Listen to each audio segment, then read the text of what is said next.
കഴിഞ്ഞ ദിവസങ്ങളിലെ അമേരിക്കൻ യാത്രക്കിടയിലാണ് നാട്ടിൽ കേരള കോൺഗ്രസ്സുകാർ കുറയുന്നതിൻ്റെ ഒരു ഗുഡൻസ് എനിക്ക് പിടികിട്ടിയത്.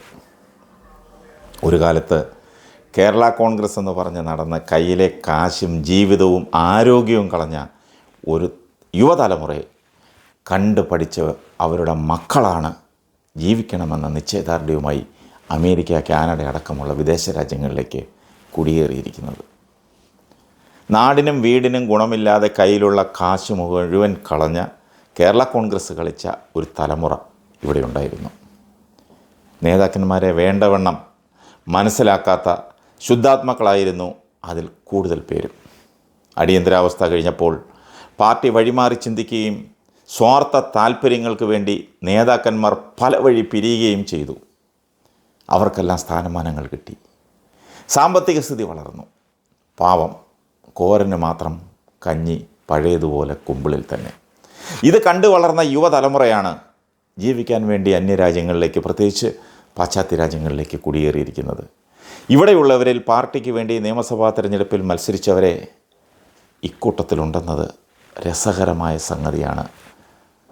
ഇവർ ഇവിടെ മാന്യമായി തൊഴിലെടുക്കുന്നു, മാന്യമായി ജീവിക്കുന്നു. എങ്കിലും അവരുടെ രാഷ്ട്രീയ താൽപ്പര്യങ്ങൾ ഒന്നും കെട്ടടങ്ങിയിട്ടില്ല.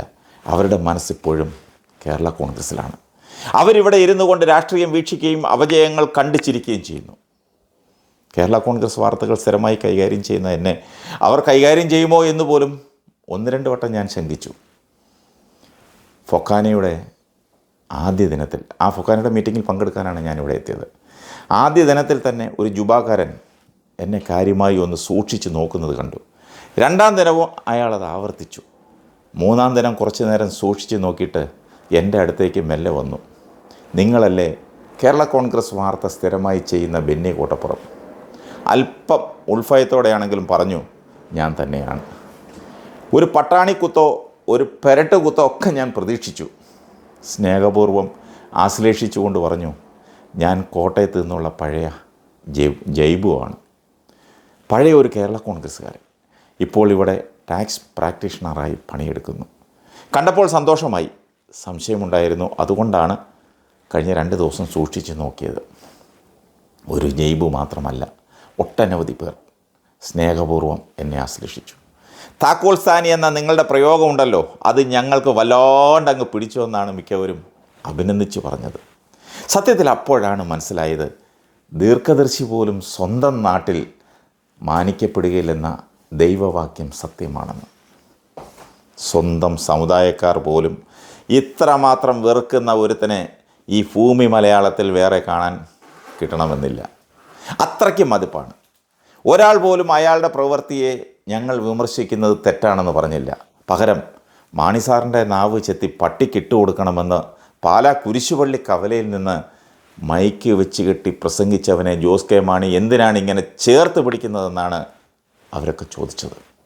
ഒരാൾക്ക് എങ്ങനെയാണ് ഇത്രയും ജനത്തെ ഒരുമിച്ച് വെറുപ്പിക്കാൻ സാധിക്കുന്നതെന്ന് ആലോചിച്ചിട്ട് എനിക്കൊരൊത്തും പിടിയും കിട്ടുന്നില്ല. ആരെങ്കിലും അവനെ സഹായിക്കാൻ ശ്രമിച്ചിട്ടുണ്ടെങ്കിൽ അവൻ്റെ എല്ലാം തലയിൽ ചവിട്ടി പാതാളത്തിലേക്ക് താഴ്ത്തി വിടുന്ന വാമന അവതാരമാണ് ഇവനെന്നാണ് ഒരാൾ പങ്കുവച്ചത്.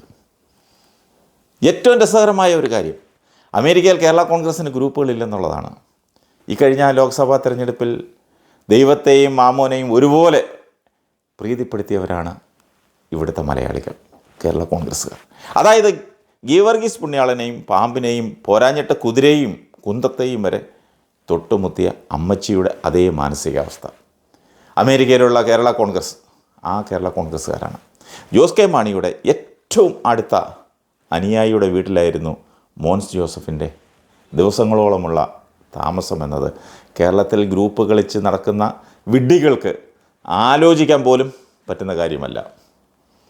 എനിക്ക് മനസ്സിലായ ഏറ്റവും പ്രധാനപ്പെട്ട ഒരു കേരള കോൺഗ്രസ് കാര്യം, ഒരു കാലത്ത് കെ എം മാണിയുടെയും മാണി ഗ്രൂപ്പിൻ്റെയും സാമ്പത്തിക സ്രോതസ്സായിരുന്ന ക്നാനായ സമൂഹം, ആ ക്നാനായ സമൂഹം ജോസ് കെ മാണിയിൽ നിന്ന് അകന്നുവെന്ന സംശയമാണ്.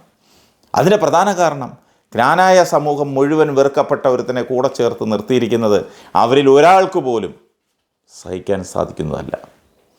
പറയുമ്പോൾ നിങ്ങൾക്ക് വേറൊന്നും തോന്നരുത്.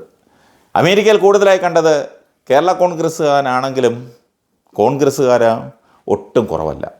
ഏതായാലും കേരള കോൺഗ്രസ് ആയാലും പിള്ളേർക്കെല്ലാം നല്ല ബുദ്ധി തോന്നി നാട്ടിൽ രാഷ്ട്രീയം കളിച്ച് നടക്കാതെ പണിയെടുത്ത് ജീവിക്കാൻ തോന്നിയത് ഒരു നല്ല കാര്യം തന്നെയാണ്, പറയാതിരിക്കാൻ നിർവാഹമില്ല. അല്ലായിരുന്നുവെങ്കിൽ ഒരു തലമുറ കൂടി നശിച്ചു പോയേനെ.